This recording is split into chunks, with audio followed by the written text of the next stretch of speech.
2022. Let's go ahead and stand for the Pledge of Allegiance. Amy, if you want to lead us. Sure.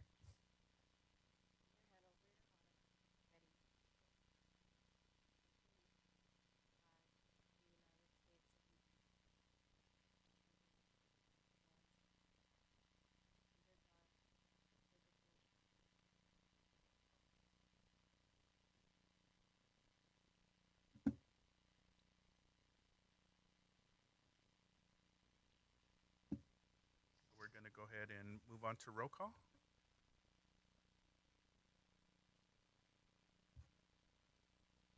Commissioner Amy Villanueva, Here.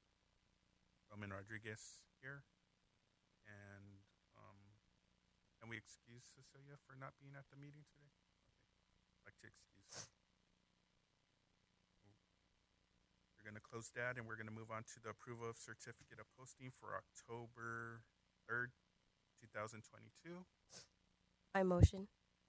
A second. Now we're going to move on to the approval for minutes for August 1st, 2022. I motion. A second.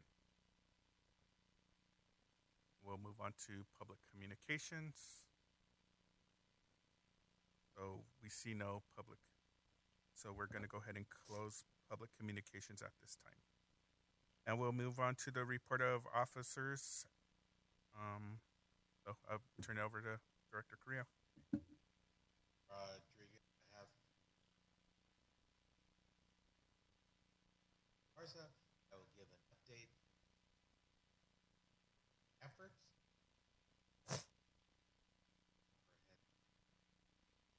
Presentation. But if you have any questions. SMB to provide a part across our cohort city. On page 1 of our PowerPoint, we see a homeless strategic timeline, as well as all of our funding strategies that we have undertaken. Our homeless efforts began in 2018 with the passage of the City Council approved homeless plan, which set us up for a 5-year homeless effort strategies to combat homelessness in Baldwin Park. We primarily focused on 2 priority areas during that time, which was to create additional housing across our city, as well as to supplement with those supportive services. And then throughout the last few years, from 2019 through 21, we did just that. We did have a very robust homeless implementation plan that was funded through our cohort collaborative at over $1 million for the cities of Baldwin Park, El Monte, and South El Monte, which the city of Baldwin Park serves as the lead agency. Through those efforts, you see there all of our different priorities under both areas that collectively set the platform to where we are today to create a holistic continuum of care at the local level. So traditionally, a lot of the debates around homeless efforts was that it was targeted or combated through a county-wide efforts system. That possessed, of course, several challenges when it came to our local continuum of care. So in most of last year and this year, we really set out to engage in those local efforts to combat our own homeless services.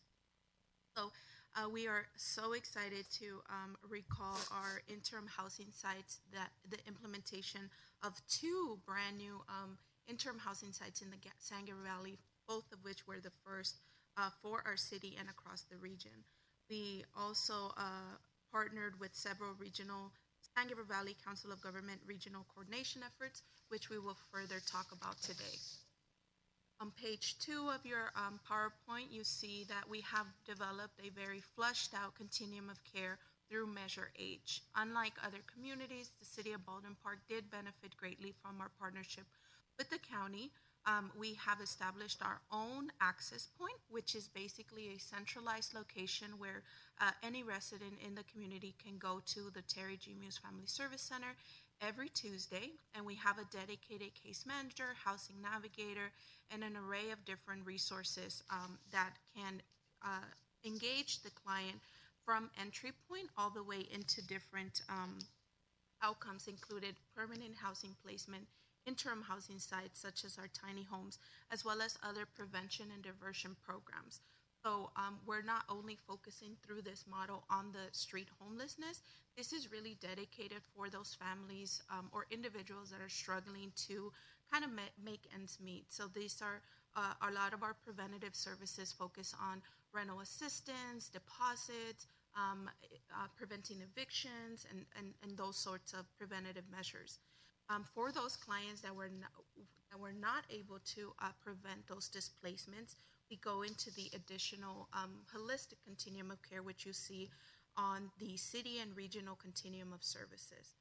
Today, we present all of the different programs that are available to our residents, with primarily focusing on three of our most current efforts, which is the Esperanza Villa and Serenity Homes interim bridge housing sites. We also will discuss outreach and then our upcoming mobile crisis program, which is labeled SGV Cares on the continuum. On page 3, you will see that our efforts around Esperanza Villa we opened up the site last year in November of 21. So we will be celebrating this year our 1-year anniversary of Esperanza Villa, which served as the first interim housing site of its kind in the San Gabriel Valley.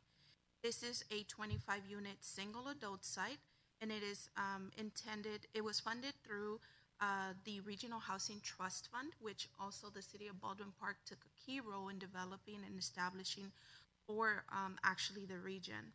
The on-site services at this location include 24/7 staffing, as well as security. We have case management and an array of special events and celebrations.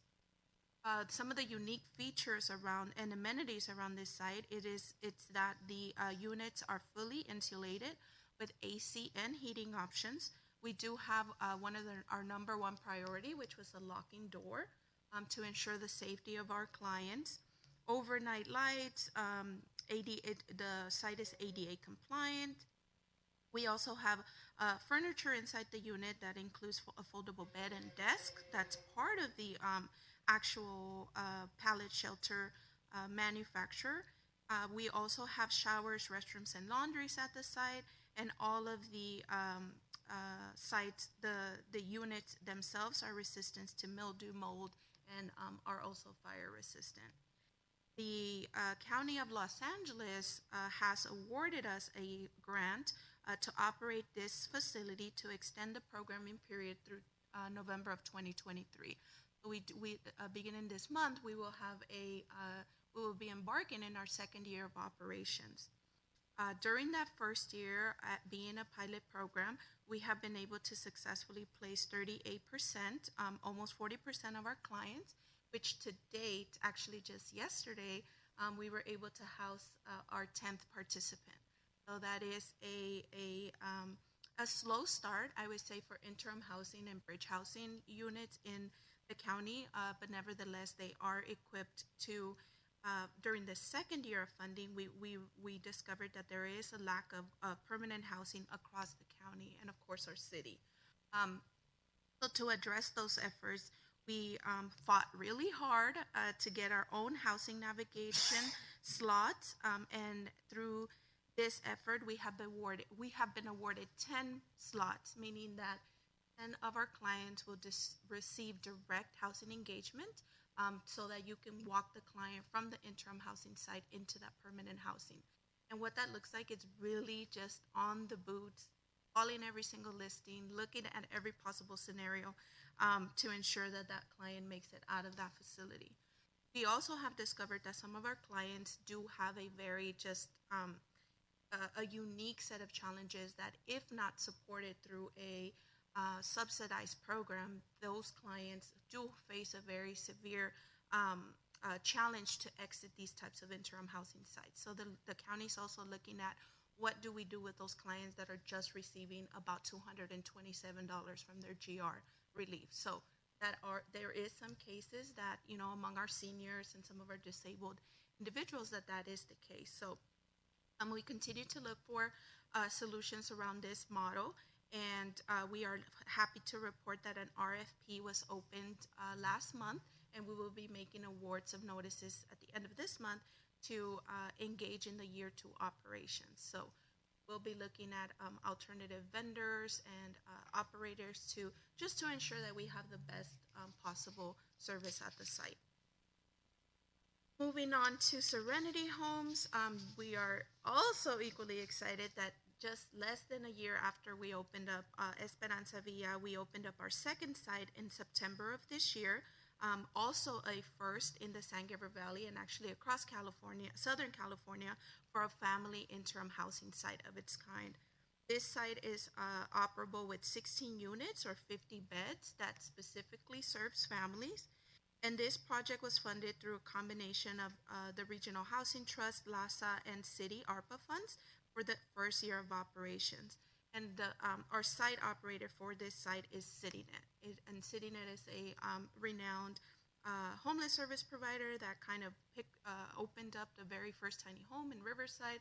They are known well across the state here in California. As of October 21st, we reached maximum capacity at the site, and we have 13 families comprised of 19 adults and 26 children, with a baby expected at the end of this month. So we will have a brand new infant, hopefully later this month. The on-site services at Serenity also include 24/7 staffing and the array of different services. But one of the special things about this program is that it's also equipped with its own housing navigation case manager through the CityNet. So they have an in-house housing navigation, which we will hope that will result in additional faster placements at this family site. The amenities here are actually a bit different than at the ones at the individual site. This site is fully curated by IKEA. We got over a $30,000 donation, which really, when you truly walk in, it feels like you're walking into a showroom. I mean, it's an amazing, beautiful home, filled with dignity, respect, and just the families and children. We're so happy to be able to walk into those spaces. These units are equipped with to fit 3 beds, which include 1 full and 2 bunks. And there's also an ability to have 2 of the units, which can accommodate larger families through a pass-through door. So all of our sites, actually, we have 4 larger families on site. That is why we have only 13 instead of 16. So because 2 additional sites were kind of split between the household to opt to attend to those fuller families or larger families. The units are also ADA and fire resistant, so we're just super thrilled about this new interim housing location in our city.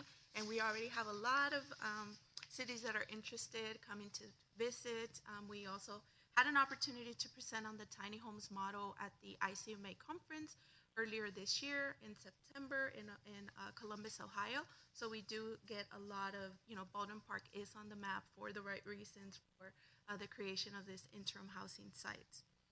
To further expand on that, we realized that there is a gap in our service delivery model when dealing with more complex or kind of what we call higher acuity clients. Those are clients that are not going to come through at our family services center or are not going to be choosing as their first, interaction with our services to go into an interim housing site. So realizing that, we have extended a partnership with Lakata, which is a service and the San Gabriel Valley Council of Governments, which serves as a service provider specifically dealing with drug and alcohol or other substance abuse related challenges. They were first founded in the 1970s after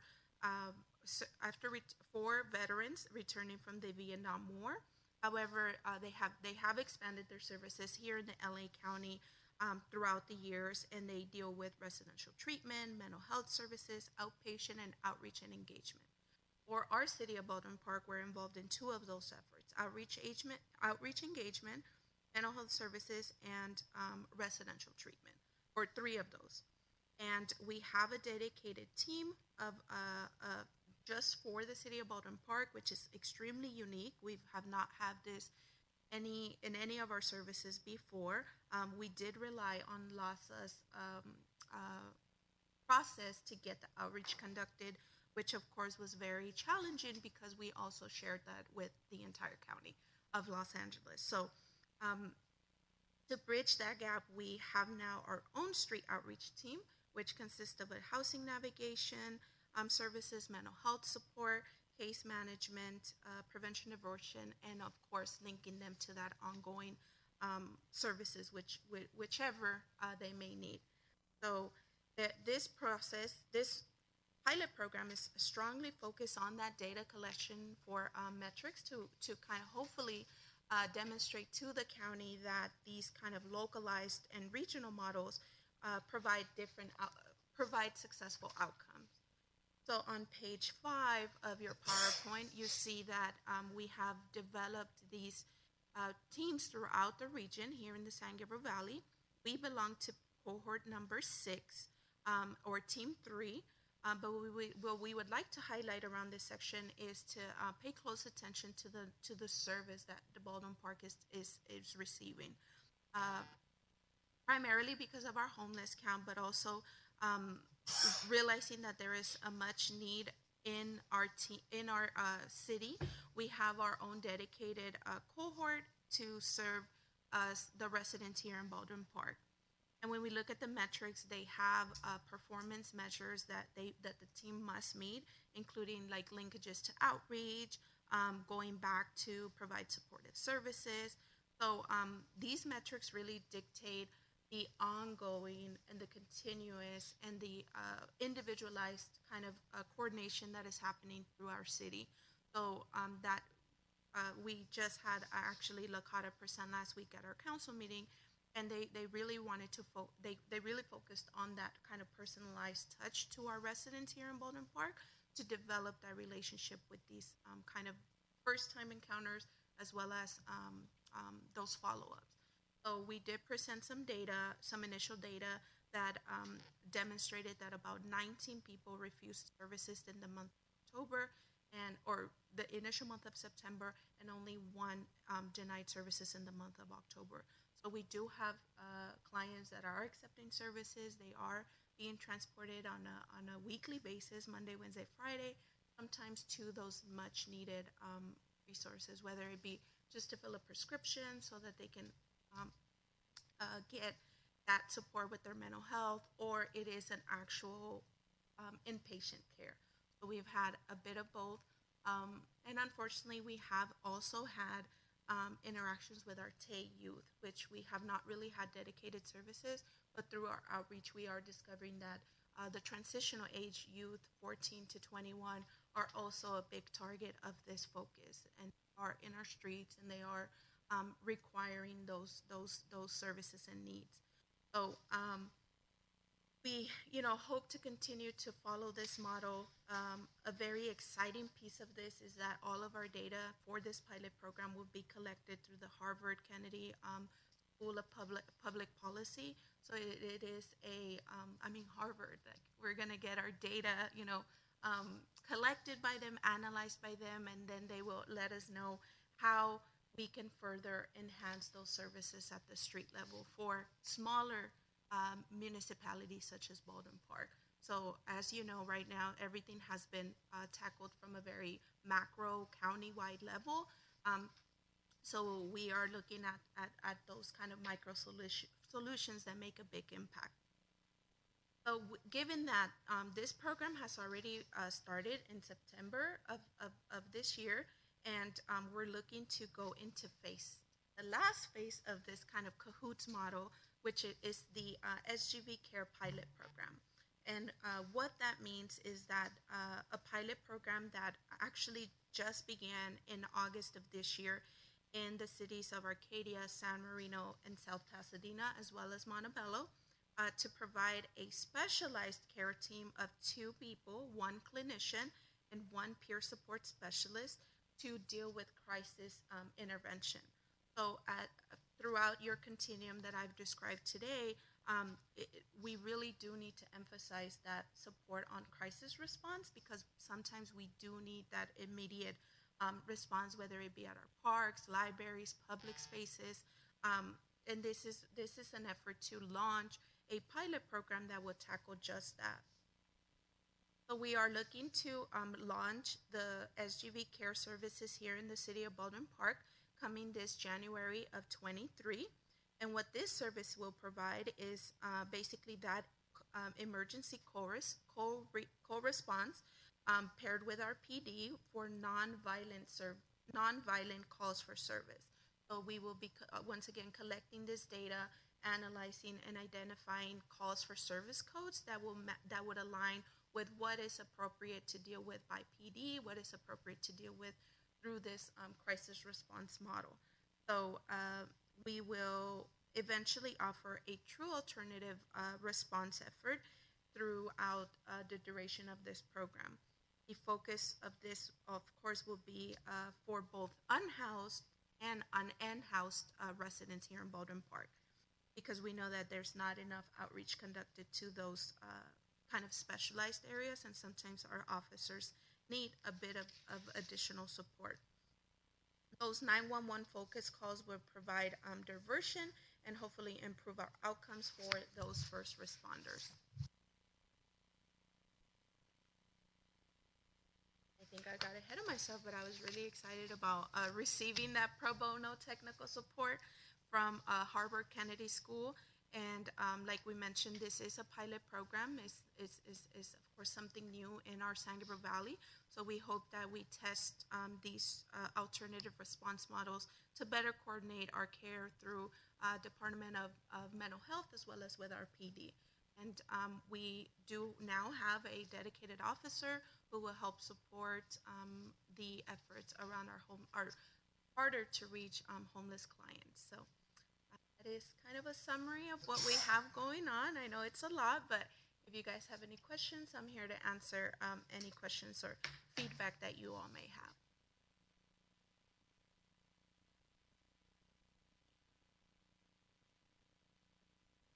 Sorry. One question I had was regarding the Esperanza Villa. That how many people have entered into the program and then I think has exited the program? You said 38.46 has exited? Correct. Okay. That is a metric used by the county, because we are county funded, into permanent housing placement. So we've actually served more than the initial 25, but the only thing that we could count under the county metrics is placements in permanent housing, which is the hardest level to reach.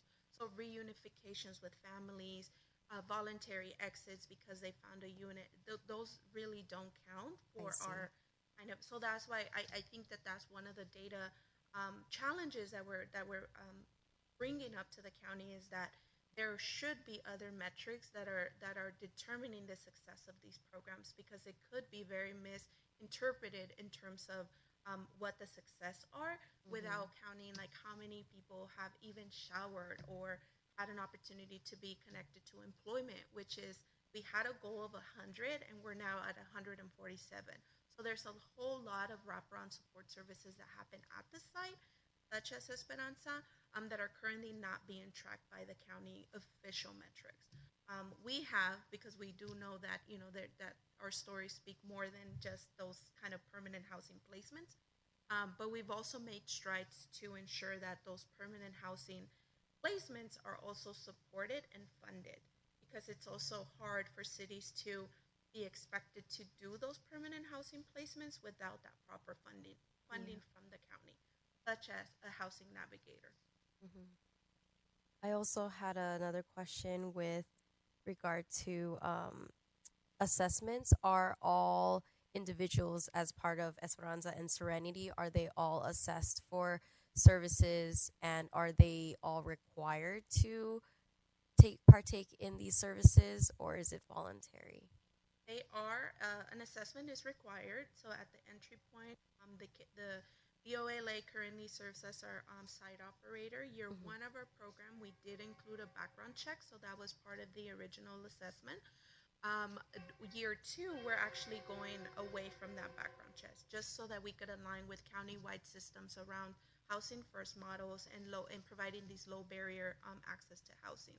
So as the part of the assessment is mandatory, the case management and all of the wraparound support services are highly encouraged for the individuals that can participate. So for employment is directly tied with the case management. Or for someone who is disabled, or for someone who is most likely just a disabled personnel, we can't require them to take part in, of course, like employment. Um, but there is a requirement for, or a high expectation for them to participate of the wraparound programs. Okay, so But the only thing also that's been challenging is we can't force someone to take a unit out. We can't force someone to take a unit like the next available. They do have kind of freedom and rights to select if they want to stay in Baldwin Park. So some of our residents have been offered placements in other neighboring cities or even across the county. But for most of our residents, they really truly value their stay here in Baldwin Park. So they've been a little bit more patient to hopefully get them into a unit here in Baldwin.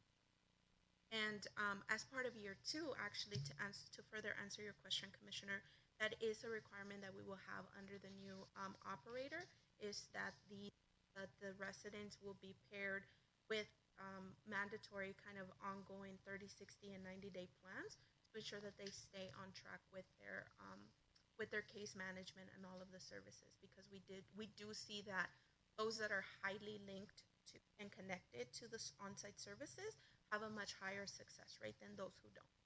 okay. Yeah, that was what I was curious about because I would love to know if they're, what is it called? Say if there's behavioral health needs and, being able to be assessed for that because, like you were saying, I think that there is a higher retention rate or like being able to transition out if they're able to have someone follow through and help them with that progress with all those needs.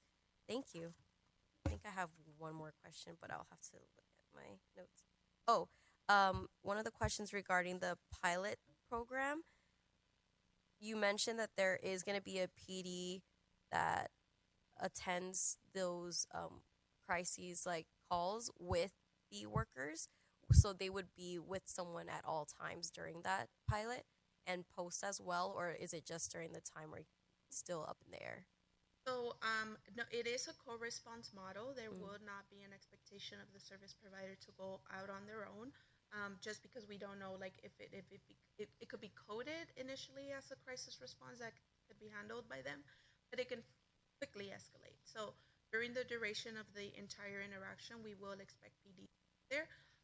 The the follow-up effort is actually going to be a combination between our first group. So our the second group, the SGV Care pilot program that we discussed, is just the crisis. Once the crisis is de-escalated and controlled and managed, then they connect to team, what we call the supplementals team or outreach team, which that one is ongoing services. If it's an unhoused individual, if it's a housed individual, then they will be directly linked with Department of Mental Health through the county. So that could be anyone, any residential call, or we even went into early discussions around our BPUSD because our police department does serve as a BPUSD first responder for mental health here in the city. So we will also include that sub-demographic into the pilot launch when we launch in January. Thank you. I also wanted to comment on the Serenity Homes. I did get a chance to go and it was awesome. Like just seeing the space that is available for the families, I was like, yeah, I could definitely live here. So it was really cool to see that being available for those families. So thank you for all that what you guys do for our families here and in LA County. Thank you so much. Yeah, it's a true gem. It's a beautiful space, but hopefully transitional and temporary until they get their forever home. Mm-hmm. And I would just like to commend the staff in the city, takes a lot of courage to undertake something like this. And really, I've walked a lot of the city this past year, and the hope and the value of that space that you're giving them is it's something that you can't even put a price tag on. Again, I was very disappointed. I was at a forum recently.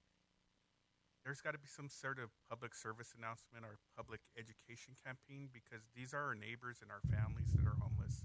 It's not the chronic street homelessness that they like to make political points. These are our neighbors and our families, and it was just a very sad thing to see. Because working at the family service center some 20 years ago, it was the clientele that I dealt with. They're one paycheck away from being on the street. So absolutely kudos to you guys, and being the case study is also the hard thing to do because everyone's gonna get to play Monday morning quarterback and work off all your hard data that you guys really laid the groundwork and did. And again, I just want to really commend you on the courage and the dignity that you're giving people. And I just really hope that there's something we could do to really get rid of the prejudice and the discriminatory stigma that goes along with being homeless. Um, but absolutely wonderful job. Commissioner Rodriguez, for that feedback. It is a very emotionally labor intensive work, and we are just thankful to you all as our city leaders to get that, because I try to make a community engagement meeting or anything that we may have to further educate our community. Elia actually served as our spokesperson and yeah, our facilitator for the education process around Esperanza Villa. And just it was extremely hard for even for her as a non-city staffer to answer these very hard and difficult questions. But just eloquently, she was able to demonstrate and share that information around what it could become or now what is, and what the population that it would serve and the purpose that it would have. And just around Esperanza Villa for individuals, our calls for service around the area have gone down tremendously. And it's surprising too because we are adjacent to a Walmart, which is just a natural attractor to chronic homeless, overnight stays and that kind of spill out into the community. So thank you for those comments, and we engage and educate our community through whichever means possible that we can. So if you guys do have any ideas, continue to expand on those efforts. I was going to say one thing regarding what you said about suggestions on how to get the community more involved with, I guess, putting it into a more human perspective of what they're experiencing. I think those social media quotes or just sharing it little stories, it doesn't need to provide a name. It can be like one of the children and like their age and just like how much of an impact being in that space has been for them. It allows people within the community that are not really present and understanding what the home is about. It gives them more of that connection when you hear it from someone's voice or like I guess a story from them. So like little bits here and there, just throwing it out or in the newsletters, and just I think that it just will touch people's hearts a little more, hopefully, and just gives them a little bit more understanding that this is we're a caring community and that's what you have to do. But yeah, hopefully that's something we could do. Thank you. We'll note that and try to do that. We are looking into like the media releases with this population. Sometimes share like their visual images, but we're getting creative. Maybe like back shot or them, engaging. And we just had our Halloween event. That was just those pictures spoke a thousand words. They are there. They're happy. They are coming after school, taking off their backpack and running into the site, and going in the space and their bikes, and I'm like, oh, this is like a true. It reminded me like of a. I'm from Mexico. I was like of a vecindad, when everyone kind of comes out after school, and it was really exciting to see that and to see that these are making a difference for those families. Thank you.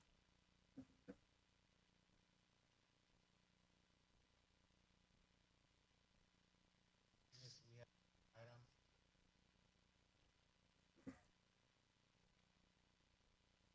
Yes.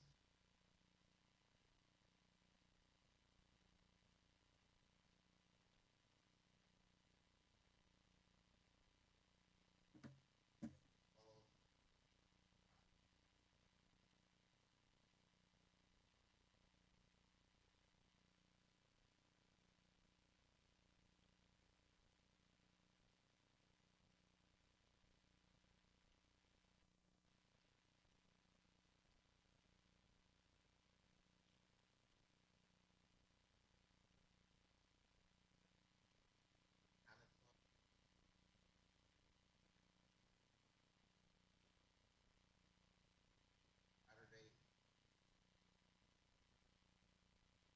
items.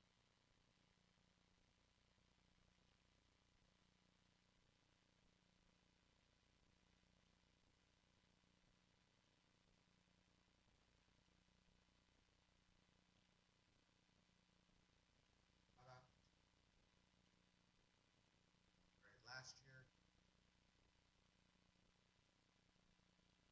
that should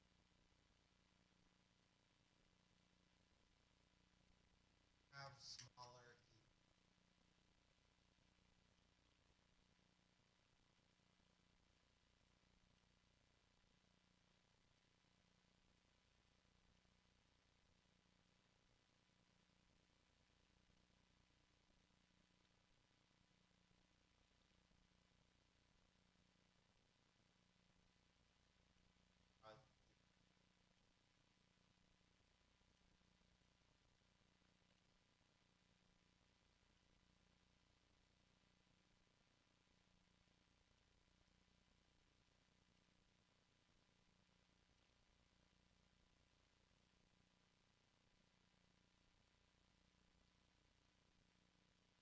What does the Santa's luncheon entail?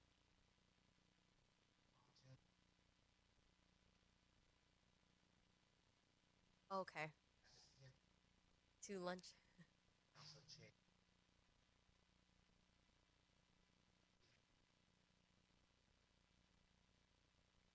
holiday nighttime parade.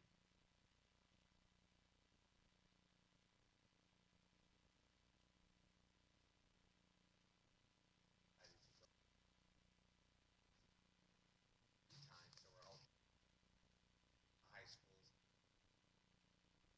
here during the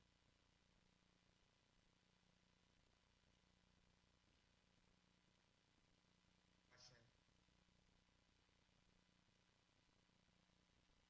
Got it. So no pancakes this time. No, I'm not sure what's on the menu. Probably no. Thank you. Pancakes have been a tradition in my house for 14 years, so let my kids know. I would say back in my day, we used to have Halloween and the parade back to back. So That is, thanks for moving that. Sure. and using dress up. Yeah, and oh, it was a lot. So these are great. Um, and anything else, Amy? Would you be able to send us over the information in case we would like to participate in the holiday food baskets and stuff like that again? Because I know we're gonna have a meeting beginning of December, but it's gonna be a few days until the actual events. So I wanted to know. Okay, perfect. Especially like the food basket. Always need. Mm-hmm.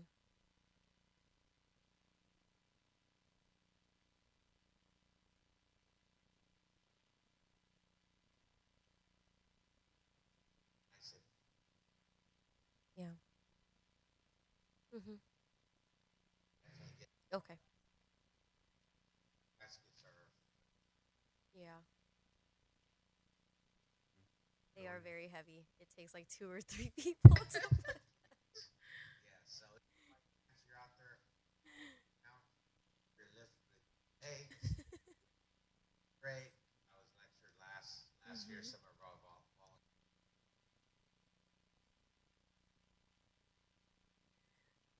Thank you. Okay, we'll move on to commission requests and communications. Nothing at this time, but thank you for all that you guys do. I love the fall winter time because then there's just so many events that come up, and then it's just an exciting time. So, yeah, thank you. And let Irma know she did a good job with the Mexican Independence Day or Independence Day celebration for the seniors. That was a great event, and staff keep up the good work. Social media, I get a lot of stuff through social media, so I keep informed that way. And there's a lot of good stuff. I try to share as much as I can. How did the pumpkin swimming pumpkins? It was great. that went very well. That really hit a home run.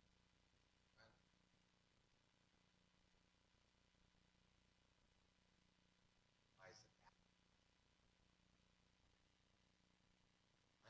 Wonderland. Oh, Yeah, I seen lots of photos on it. It looked great. Fantastic. I was at so all of the staff is doing.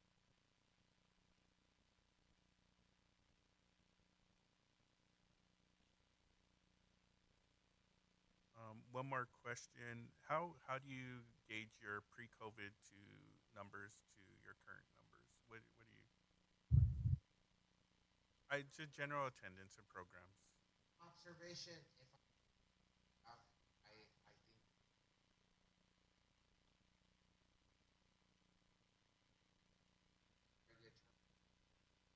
probably about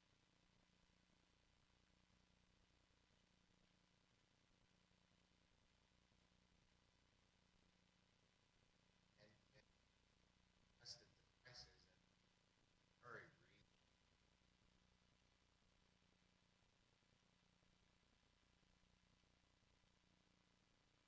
So would you say like 70 to 80% of capacity of regular programs? I probably safe that Yeah.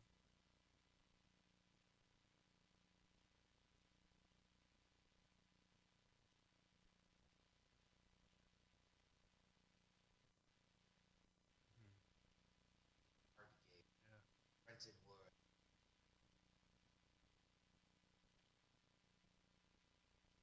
Yeah.